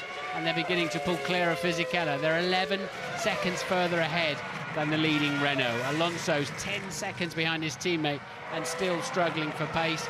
As we heard from his cockpit, it's oversteer, the back end sliding now rather than the front end. Yeah, Alonso is in a dogfight with the 2 Toyotas of Ralf Schumacher and Jarno Trulli. Trulli has made his one and only stop here this afternoon. Alonso will have to stop again. Ralf Schumacher is under 2 seconds now behind the Renault of Fernando Alonso, and Michael Schumacher could really do with his brother taking yet more points away from Alonso. But the man also that Alonso's really got to worry about is his former teammate Jarno Trulli, because he has to build a lead of around 22 seconds over Trulli to be sure of retaining position when Alonso comes in for his second and final stop here this afternoon. So it's a real rearguard action for Renault and Alonso here this afternoon. Ted Kravitz, what can you tell us? Yeah, absolutely. And I went into the Renault garage just a moment ago, asked them how confident were they of clearing Trulli at the Renault second stops. They said, yeah, we think we're okay. We planned for that. We think we're going to be all right. But as you say, I mean, if Jarno's doing the pace he is, which is very solid and comparable to Fernando Alonso's, well, they're not going to do it. Alonso needs to get a serious shift on here. Yeah, Trulli is only 20 seconds behind him. So at the moment, if they pitted, if Alonso pitted now, Trulli would, I'm sure, be ahead of him. Coulthard still to pit. Rosberg and Liuzzi at the moment 9th and 10th. Ferrari holding station at the front. You're right, Ted. Alonso's got to find some pace. He's got to bury that thing into the 1:13, but I don't think he's got it underneath him. No, Trulli's certainly keeping that gap pegged at around 10 seconds at the moment, and Alonso's got to find some magic from somewhere. Clearly, Trulli is carrying fuel to get him to the finish of this race, where Alonso is going to pit again in around about 6 or 7 laps time, something like that. So this is now where Alonso's got to do the work. Absolutely vital. What's the difference for him? Well, if he finishes in 4th place here today, he will get 5 World Championship points. With Schumacher taking 10, that would mean he'd lose only 5 of his 25-point margin. But should he fall behind the 2 Toyotas of Ralf Schumacher and Jarno Trulli and finish in 6th place, he would only pick up 3 World Championship points, and things would get altogether more interesting from Michael Schumacher's point of view. So a very, very high-pressure day here for Fernando Alonso. Red Bull looking a bit of a handful. Coulthard 47 laps into this set of tyres. The back tyres look as if they're about to give up on life. Is he about to come in for a pit stop? Because this is costing him. He's lapping in the early 1 minute 15s, and Rosberg and Liuzzi are in the 14s, so he's going to end up right at the back of the pack. It's costing Red Bull a chance of some points, I think, without any further retirement. They probably should have pitted him and reacted to Liuzzi and Rosberg coming in. Well, it was the best team qualifying of the season so far for the Midland F1 team, with Thiago Monteiro and Christian Albers looking quite promising on a day with only 10 cars still running at this stage. But it was no points today for Midland, and Johnny Herbert, their sporting director, is with Louise. Johnny, you said to me before the start that we could have one of those bizarre races where the small teams pick up the points. Well, we have had one of those bizarre races, but no points. No, sadly not. No, obviously that first corner was a bit of a problem for everybody. Unfortunately, we got involved with both of our cars. Then once Thiago got going, there was a lot of bodywork damage. The radiator was very loose in the side, so we had to bring him in and pull him off. And then, of course, on the restart after the pace car, with Christian coming into pit to change some tyres and just check it over. Of course, then Sato took him out as well, and it was pretty battle-scarred. But at the end of it, he lost drive. He didn't have any gears. The body language in the garage tells me everybody's disappointed, because the points were in the offing today, weren't they? Well, I think they were, and again, it's one of those things. You know, the first corner is always going to be difficult. I think with our guys, I don't think there's anyone to blame from what I've seen. It was just very, very tight. And then latterly with Sato, definitely he was just going too quick, too tight over the curb. It looked as if he lost his right suspension and then just clobbered in the side of Christian. But of course, if I look at the car now, it was battle-scarred as well. So for him to keep going, which you never know, could have happened, and he could have got points, but we're not. Okay, David Coulthard has pitted. Here are Rosberg and Liuzzi. Where is Coulthard going to feed back into this one? Coming down the main straight. He's going aggressive. Is he going to get in front of Rosberg? It looks like he might. Rosberg's very close to him. Rosberg and Coulthard side by side, and Coulthard gets a little bit out of shape but keeps his foot in it. Rosberg is right behind him, and Liuzzi as well. Well, we predicted it would be close, and that is exactly how close it is. And the winner is David Coulthard. And the reason is he stopped a little bit shorter because he's gone further on that first tank of fuel. Brilliant, brilliant pit stop for the Red Bull team, and I just hope they got enough fuel in it. And a great in-lap from Coulthard, so it was falling away. He had a great chance to find himself on the back of that trio, and with all of those other pointers that I just explained to you, he found himself right at the front of it, and now he's got a chance of a World Championship point as Fisichella gets in amongst them to lap them. Yep, this is the scrap for 8th place, the final World Championship point here this afternoon. David Coulthard, Nico Rosberg, Antonio Liuzzi, and the Renault of Giancarlo Fisichella is having to make his way through this battle. He's lapping these cars, of course. Fisichella currently running in 3rd place at the moment, and all weekend he has been the pick of the Renault drivers, faster than teammate Fernando Alonso. On the previous occasions when you could have said that, there's always been a reason why Alonso was handicapped, wasn't there? Like, for example, in Malaysia in qualifying, they put too much fuel in his car and he was always on the back foot, Alonso. Fisichella won the race, but it's the first time for a while now that Fisichella's turned up at a racetrack and just blown the doors off Alonso. Yeah, I think he fancied his chances, didn't he, last weekend too in Montreal, but jumped the start by a chunky amount, almost like he was starting the race this weekend. He was so eager to go and cost himself dearly. So yeah, Fisichella is definitely on an upslope at the moment. Barrichello having quite a quiet weekend, quiet race I should say, and here is the replay. Coulthard really having to get his shoulders out and stop Rosberg getting through there. That is absolutely critical. It's Rosberg now, he'll be putting up with the turbulent and hot air. But Rosberg lost a lot of time later on in this lap, with Fisichella getting up behind him and just generally having got on the marble to try to get around Coulthard. Coulthard's pulled a big gap to them. You can see it now. Look at the gap back to Rosberg, so that puts Coulthard in a clear 8th at the moment. Yep, looking pretty good. Michael Schumacher has just set his fastest lap of the race so far. It's only a couple of hundredths of a second slower than the overall fastest lap set by Felipe Massa on lap 29, indicating that Ferrari are probably going to have to make their second stop of the afternoon fairly soon. Schumacher's on the gas at big time. 7 seconds in front of teammate Massa, and a further 14 seconds behind them is Fisichella, who's steering himself towards a podium finish here this afternoon.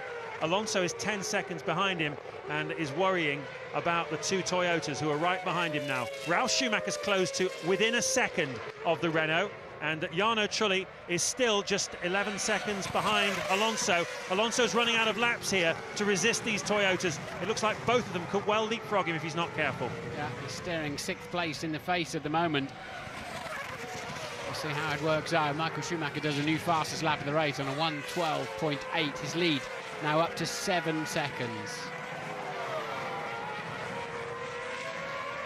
Out of turn 11 and up onto the banking then goes Tony Oliuzzi, chasing after Nico Rosberg.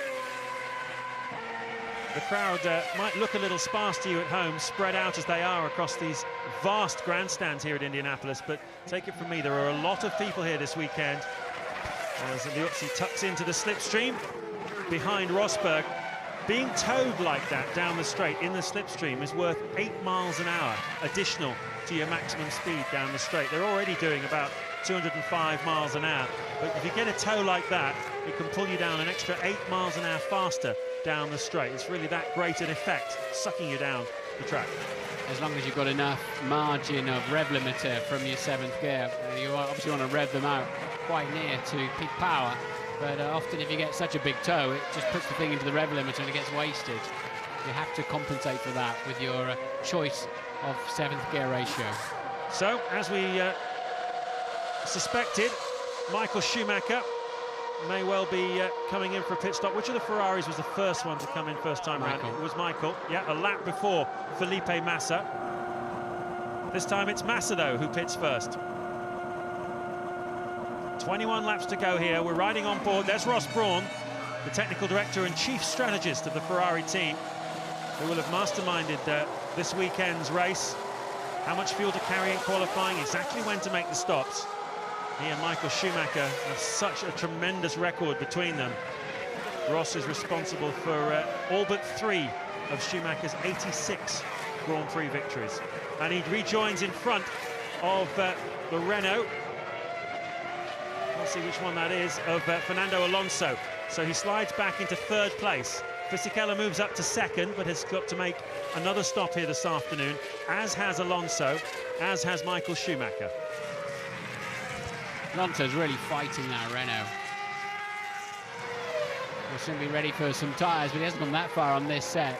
Massa then looking very comfortable in 2nd place. He'll be grimacing a bit at all of that traffic he's got to negotiate ahead of him. That didn't work out too well for him, and as ever then Ralf Schumacher within 1.5 seconds of Fernando Alonso. And you have to say, truly, although his pace has dropped back into the mid-14s, the man in your screen now. Push now, we have a small chance of getting 50. Push, push. And that's exactly what I was about to tell you. If he really does pull something out of the bag, 3rd place, because he's 1 stopping against Fisichella's 2, he might just find himself up on the podium today. Fisichella is not comfortably 3rd yet. No, he's not. He's 22 seconds before he made this pit stop ahead of Jarno Trulli. This needs to be a sharp stop here by Renault, and Trulli needs to have a slow lap for Fisi, could definitely retain that position. Into the pits comes Ralf Schumacher as well. That's critical for Alonso's race. But let's have a look. Now, not quite enough for Jarno Trulli. So Fisichella is able to retain his position. That's how close Trulli has come, but it indicates that Trulli is going to leapfrog Fernando Alonso. So it looks almost certain now that Alonso's going to finish here 5th at best. Now there is a delayed transmission on the Team Talk radio that we get, partly because of the logistics of it and partly to filter out the colourful language. But it's not that long ago that he was told to push. I think he should have been told to push 5 laps ago or something if he got anything left in his tank to have a go with. It certainly truly did pick up his pace. Michael Schumacher pits from the lead on lap. He now moves into lap 54. So the race leader comfortable enough at the front. He wasn't leading in the early part of this Grand Prix. That was teammate Felipe Massa who led the first 30 laps here at Indianapolis, despite the fact that Michael Schumacher started this race on pole position. Massa just got a better start than his vastly more experienced teammate Behind them, of course, there was all hell broke loose with 2 different accidents which eliminated Kimi Räikkönen, Nick Heidfeld, Juan Pablo Montoya, Mark Webber, Scott Speed, Christian Klien and Frank Montagny on the opening lap. We've got 10 cars still running here and a chance of points for any of them, really, including Rosberg and Liuzzi, who are not far behind David Coulthard. But tremendous interest on this battle then between Alonso and the 2 Toyotas as this race goes into its closing stages. On board with Liuzzi, that's Rosberg in front of us. They're falling about 5 seconds away from Coulthard now. They've dropped back into the 16s. Rosberg really struggling, having pitted in this second phase of the race for him on a one-stopper. They've been lapped by Fernando Alonso, and Rosberg really struggling for pace. Liuzzi just cannot, he seems to be running out of puff halfway down the straight on that restricted V10 to be able to really punish the cars in front of him that are clearly slower. You have to say, Liuzzi's had good speed but hasn't been able to do anything with it. Well, he certainly had plenty of TV time this afternoon. Alonso dives into the pits as Liuzzi gets into the slipstream behind Nico Rosberg down this long main straight. There is Alonso. Ted Kravitz is in the Renault garage. Yes, James, and that traffic will not have helped him. He managed to clear it before his in-lap, but it won't have helped Fernando Alonso's chances. Just a thought about it. He was very slow into his box, isn't he? Just a thought about that. Fernando Alonso is on the second race with his engine. It has done Canada, which he won, so he might be taking it easy. What's the problem now? Oh, just very slow on the lollipop. 8.4. That's a good second longer than it needed to be. Well, he's been passed by at least one Toyota. Out of the pits comes Fernando Alonso. I think that's Rubens Barrichello in the background. I'm not sure, but I think it might be Rubens Barrichello. If that is, it was Ralf Schumacher we saw going through, and Alonso is behind both of the Toyotas. Yes. That is what the situation is. Alonso is behind both of the Toyotas. He's heading for just 3 World Championship points, with Michael Schumacher taking 10, and that will make the second half of this World Championship very interesting indeed. Yeah, and he's a long way behind. There was clearly some kind of drama. They weren't ready to release him, although all 4 wheels appeared to be on okay and the fuel rig was well clear. Just either miscommunication or some other little drama at the back of the field. It's going to be really close, Rubens, really close. Now, come on. Alonso has trouble, so put some pressure on him if you can. We've got side by side down the main straight. Rosberg, oh my goodness me, that's debris from a previous accident. Once again, Rosberg is wheel to wheel with Liuzzi. That was absolutely unbelievable as they ran through some debris. That's their left behind from the accident earlier in the race. On the first lap into turn 1, we had a big pile-up. Then we had Sato hitting Montero. There's a lot of rubbish and bits and pieces down there into turn 1. That's what Rosberg threw up, but he really had a big go there, didn't he, Liuzzi? Nico bothers me. He drives these cars like they're GP2 cars. It's a very easy mistake to make when you come out through the other formula, and he throws it around, but they are, the tyres are grippier, they're heavier, they're faster. You just can't sling an F1 car around quite in that fashion. You're going to hurt yourself. But Rosberg going for the big change of diving move down into turn 1 didn't pay off for him this time, climbing all over the debris that's been left there since the beginning of the race as well. And look how badly he's now compromised himself too, but Liuzzi then is in front of him now. Yep, that was a pass for position then, and the Toro Rosso of Tonio Liuzzi using the same Michelin tyres, has passed the Bridgestone tyre car of Nico Rosberg, and Bridgestone have the upper hand here. This is how he did it, Martin. Yeah, he got a good slipstream. Rosberg went to the inside early, and then look at this big swing across the track. If he'd have been caught out with the braking of that Toro Rosso, he would have been so high in the air and up against that fence. He'd have turned up on the satellite down at Indianapolis Airport. It's scary stuff, but Liuzzi now up to P9.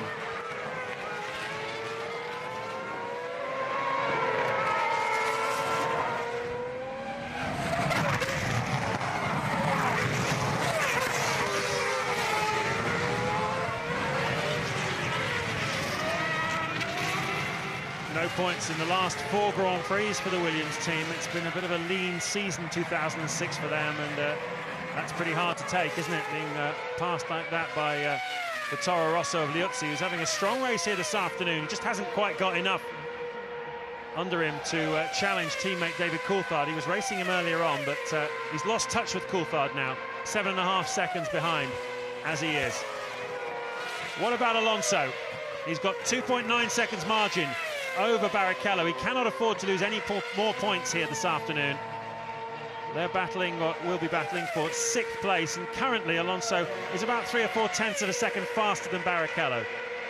So the Honda not quite quick enough when it needs to be. Terrific day, though, for Toyota. 4th and 5th, Jarno Trulli and Ralf Schumacher. Terrific day for Trulli in particular, having started from the pit lane.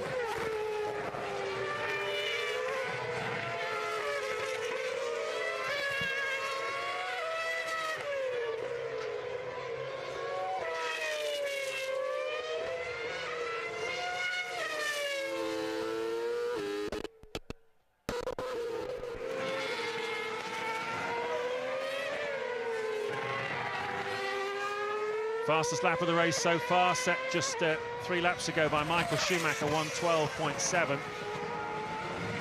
That was immediately before his second and final pit stop. He's got this race under control. 12 seconds clear of Felipe Massa.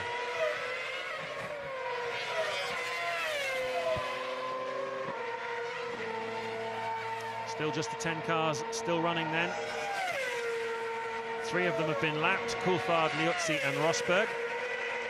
Barrichello 45 seconds behind race leader Michael Schumacher, but certainly in touch with the podium. Fisichella just only 20 seconds in front of him on the road. And that Renault is really struggling here this afternoon with Fernando Alonso.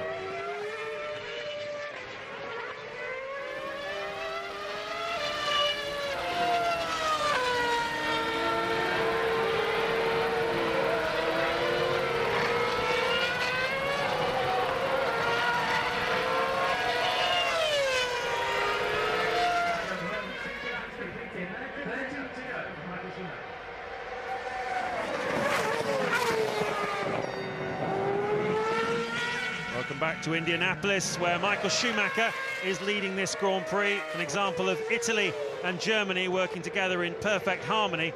But on Tuesday night here on ITV1, live and exclusive, you can see those two trying to knock each other out of the World Cup for a place then in the final, the first of the World Cup semi-finals, Germany and Italy, right here on ITV1 on Tuesday night.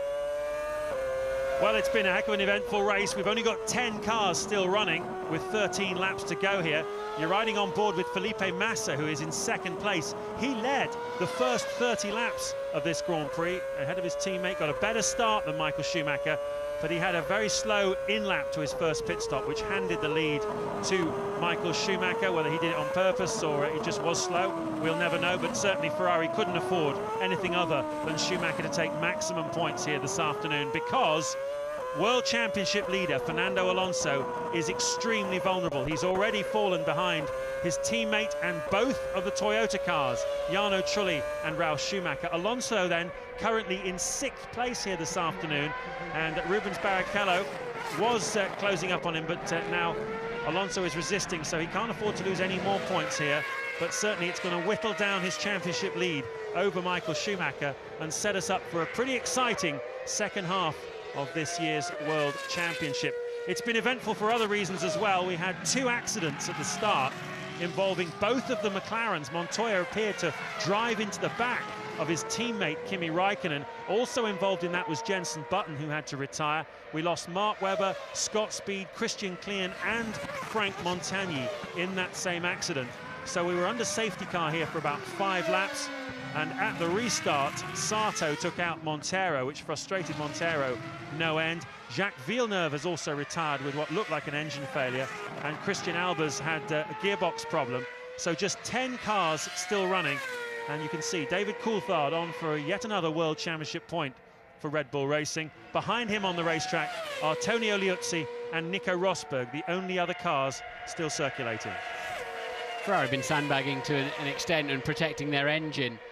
Michael Schumacher did a 1:12.7 with quite a heavy fuel load, and once he'd got that in the bag for a fastest lap, how many fastest laps he had in his career now? He's had 71 so far in his career. Once he got that in the bag, and he just backed straight off into the late 13s and 14s. So Ferrari did have quite a lot of speed in their pocket. They felt either not the confidence of using all of it or the need to use all of it. They're currently easily 1 and 2. Yeah, a little more to it as well than that, I think, because that interesting thing about the Schumacher lap is that it was the lap after his pit stop, so he'd just taken on a fuel load and he was able to do a 1:12.7, which was a 10th quicker than teammate Felipe Massa had managed up to that point, his fastest lap. And that's a little signal to all those of you at home who were thinking that maybe Massa was doing a better job in the opening phase and that he wasn't holding up Schumacher. That's just to let you all know that Schumacher's still the boss and he's still much quicker than Massa when he wants to be. You're riding on board with the Brazilian. Absolutely devastated that his team were knocked out of the World Cup yesterday, but certainly making up for that today. Looking for second place here at Indianapolis, about to go out onto this long back straight. It's 1,820 meters long, this straight, 18 football pitches long, in other words. They're on full throttle for 23 seconds from turn 11 all the way down to the braking zone here of turn 1. That's the awesome part of Indianapolis. The rest of it is infield and some would say a little bit Michael Mouse. Well, certainly it's all about Michael Schumacher today. The infield is not particularly challenging, and I think if your car's not working, you're just absolutely nowhere with it. It's an easy circuit to learn, but as ever creates some pretty... And that's Ralf Schumacher pitting unexpectedly, surely. That's his third stop of the afternoon, and he's going quite steady. Is that Ralf Schumacher dropping out of the Grand Prix? Ted is down there. Yeah, it is, and they're completely unexpected. The mechanics had no idea he was coming out. They scrambled into the pit lane, but he has driven straight in to the Toyota garage as Ralf Schumacher. And how gutting is that? Because they were on for a load of points, but good for Alonso and Barrichello behind him. Certainly good news for Alonso. That's another point he will pick up. He moves up into 5th place then. That's going to be 4 points for the afternoon from him. With Michael Schumacher looking set for 10, he's going to lose 6 points here rather than 7. And that'll mean he's 19 points clear going to France in 2 weeks' time instead of 18 points clear. Still, the gap narrowing, and there you can see Mr. Tomita, the boss of the Toyota Formula One team. And he must be pretty upset about that. Still, he's got Jarno Trulli in 4th place. There he is, having started this race from the pit lane.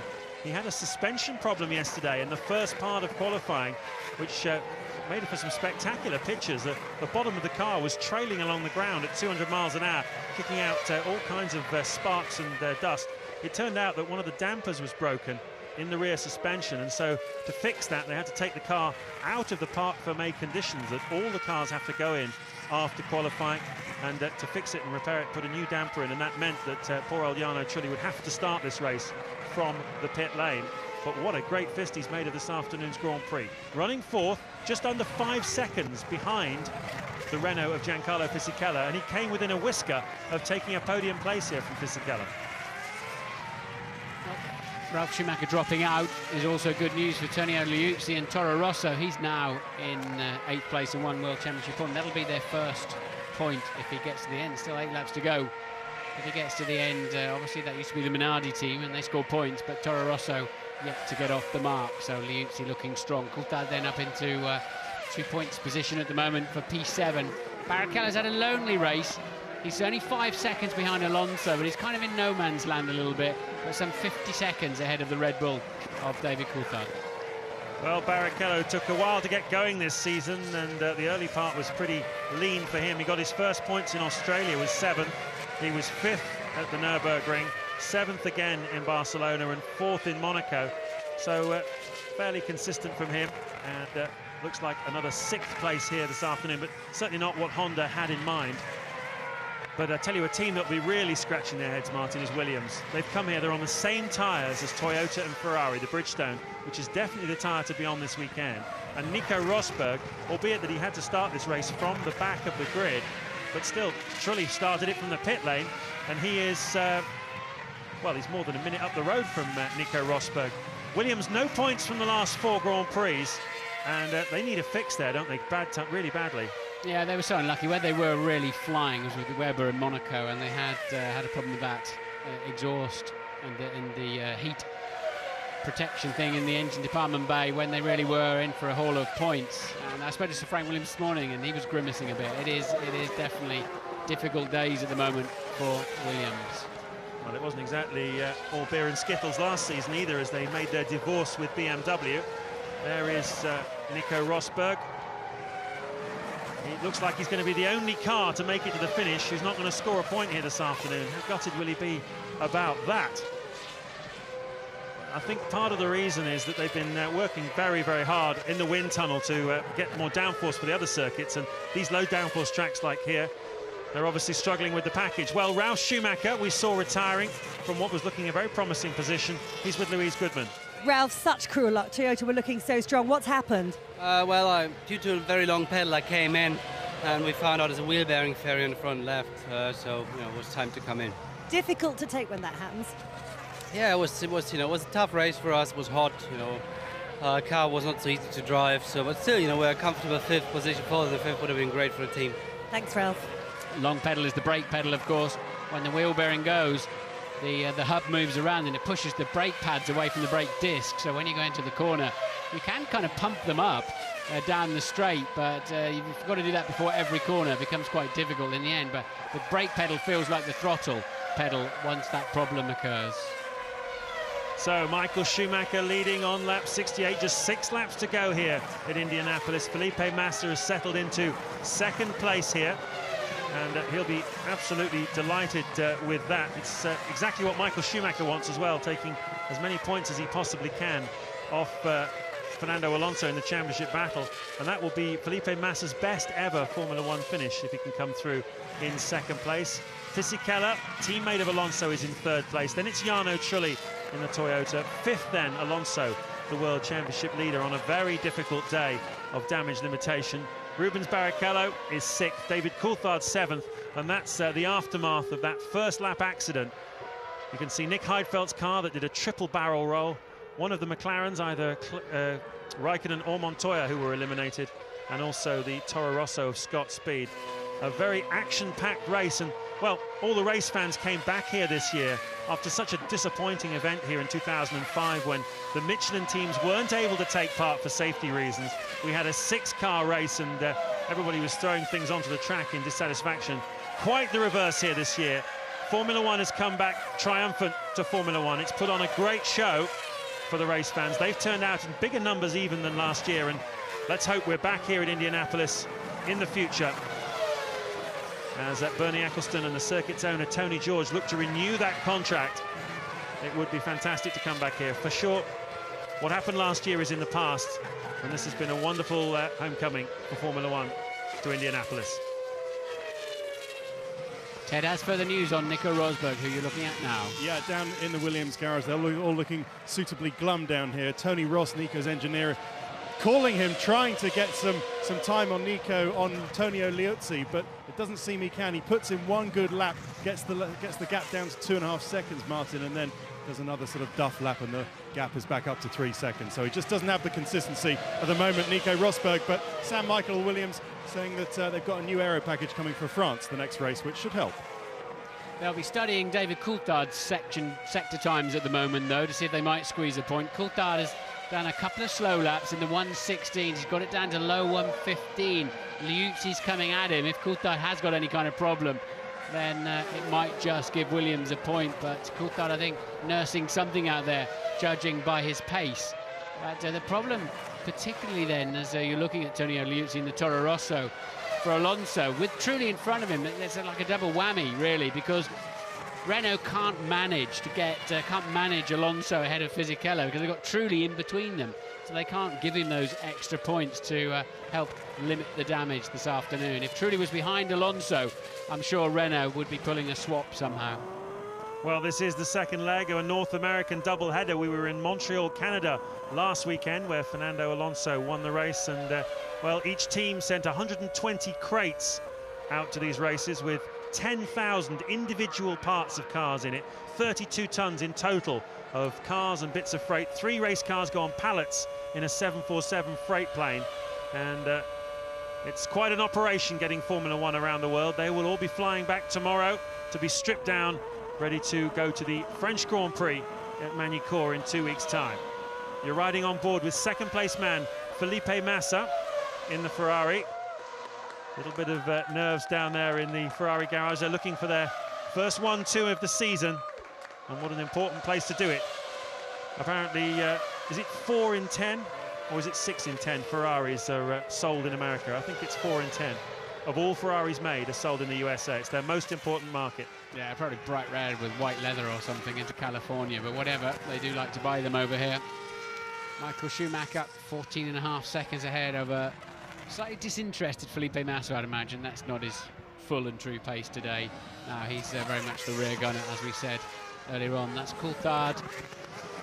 What's he doing last time round? Still in the 115s. Liuzzi's got the gap down to 7.4 seconds now, but there's not enough laps to do anything about it, and David Coulthard knows that well.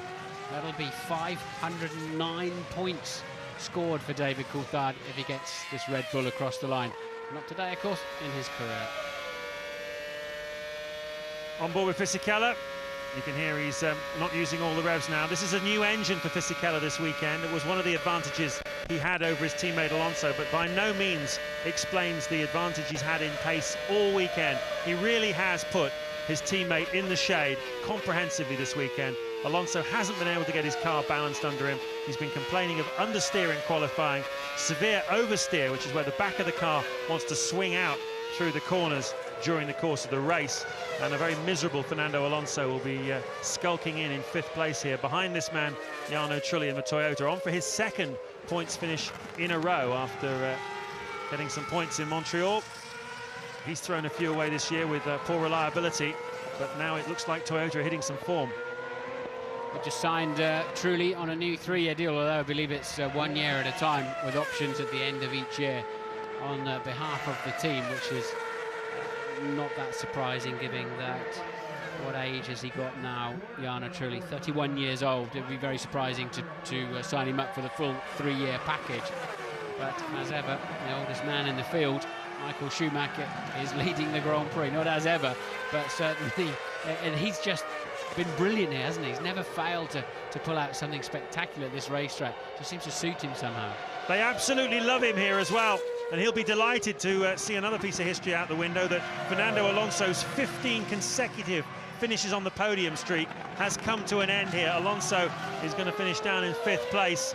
Michael Schumacher, though, who has won this race 4 of the last 6 times, is going to make it 5 out of 7 at Indianapolis. Only a few more corners to go then. Waving to the crowd, he's so relaxed as he goes through turn 9 and the 60-mile-an-hour turn 10. One of the wonderful things about Indianapolis is you can walk, as a spectator, you can walk all the way around the infield section with a £35 ticket. You can go absolutely everywhere here. They've turned out, they love Ferrari in America, and Michael Schumacher has been absolutely buoyant. He is the King of America today. Michael Schumacher wins!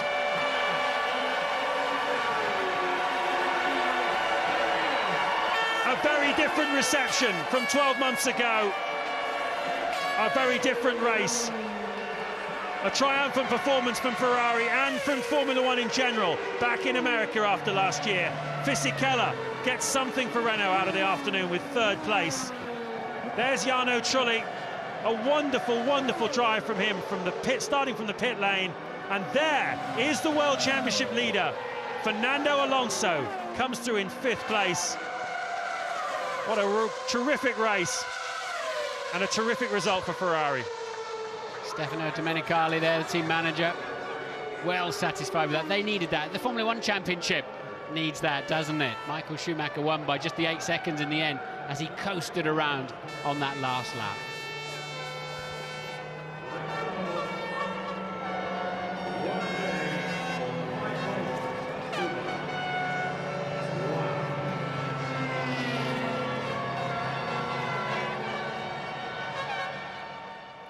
Well, you don't need me to tell you how popular a win that is for Ferrari and for Michael Schumacher. That's Jacques Villeneuve's stricken BMW, which we lost earlier in the Grand Prix to engine failure.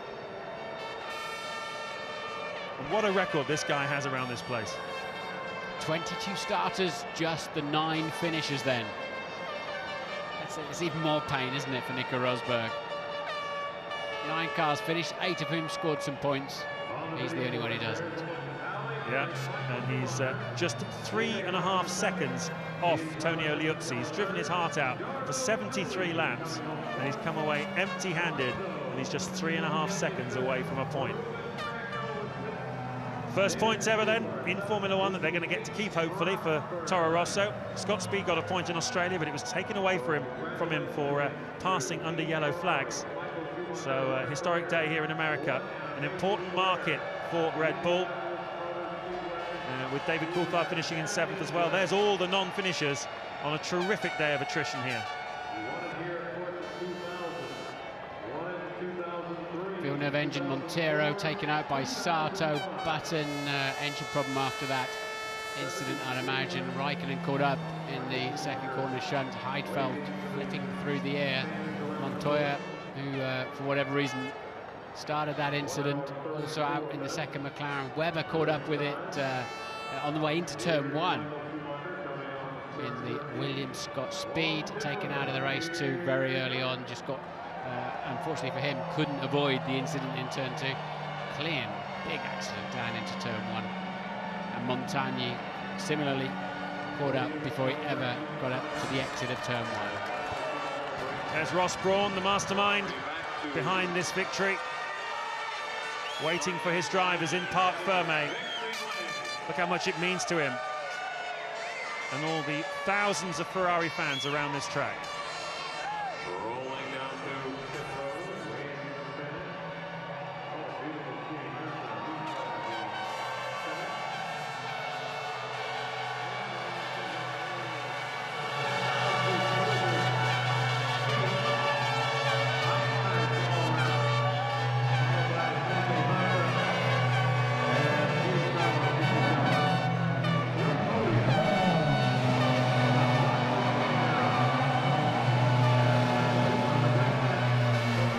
Michael Schumacher has won the American Grand Prix at Indianapolis for the 5th time in 7 years, and possibly set up a very exciting second half of this 2006 World Championship. He's closed the gap to Fernando Alonso this afternoon.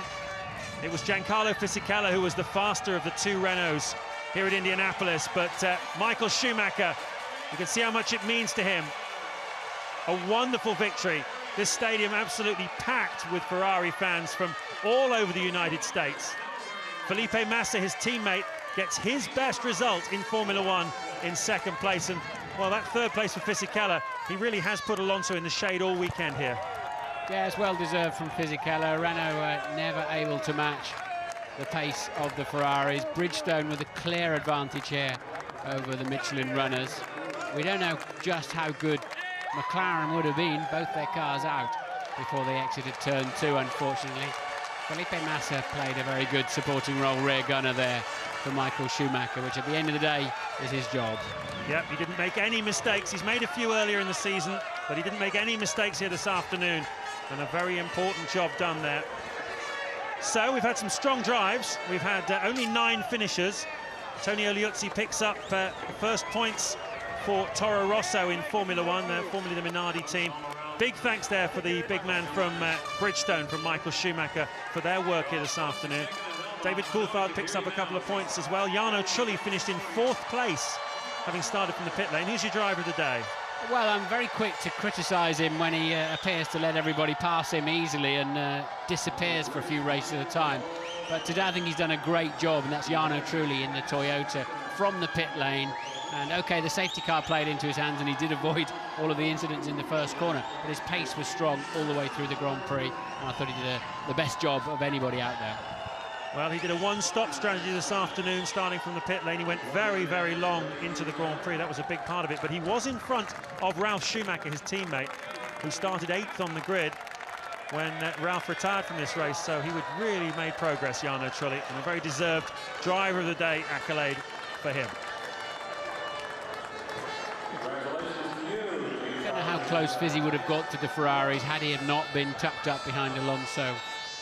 was good stuff from Alonso down into turn 1, wasn't it? I really enjoyed that. And wheel to wheel with Michael Schumacher. And Alonso probably would love to have run into Schumacher down there and taken him out. If that is the way it turned out, he had nothing to lose. He knew he was going to lose points to the Ferrari today, so Alonso just threw it in alongside through turn 2. Michael gave him just enough space to get away with it. But then at the first pit stop, somehow or other, Massa steady on the way in, Michael assumes the lead. Yeah, Massa led the first 30 laps here, but it was Schumacher that came out in front after the first round of pit stops. Ferrari had to have him in front of Massa today, despite the fact that Massa was the one that got the better start. And Alonso. I was just pushing a little bit or slowly a little bit. Schumacher's 240th Grand Prix start, his 87th victory.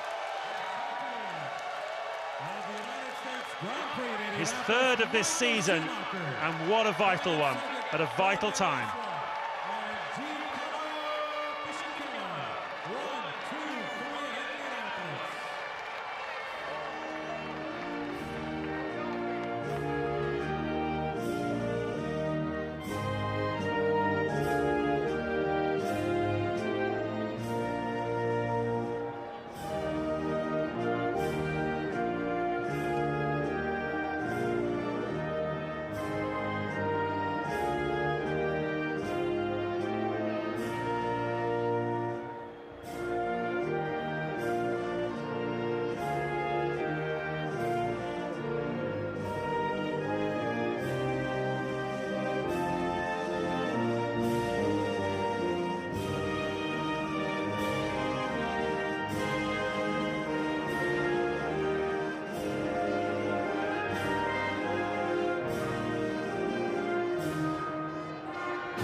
The national anthems of Germany and then Italy.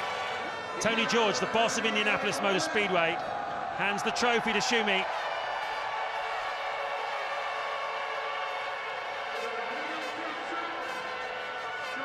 And his best result in Formula One so far. Felipe Massa just standing alongside him. Ross Brawn, the mastermind of all but 3 of Schumacher's race victories now.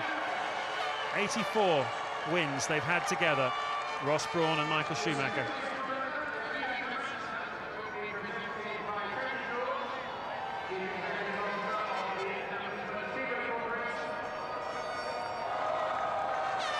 Well deserved for Felipe Massa.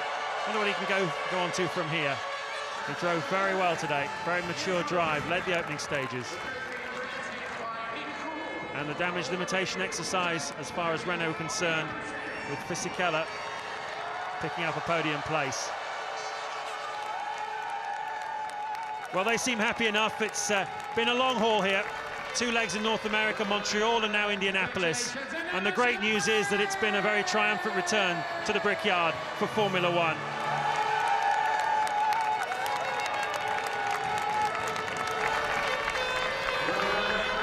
Congratulations, another champagne!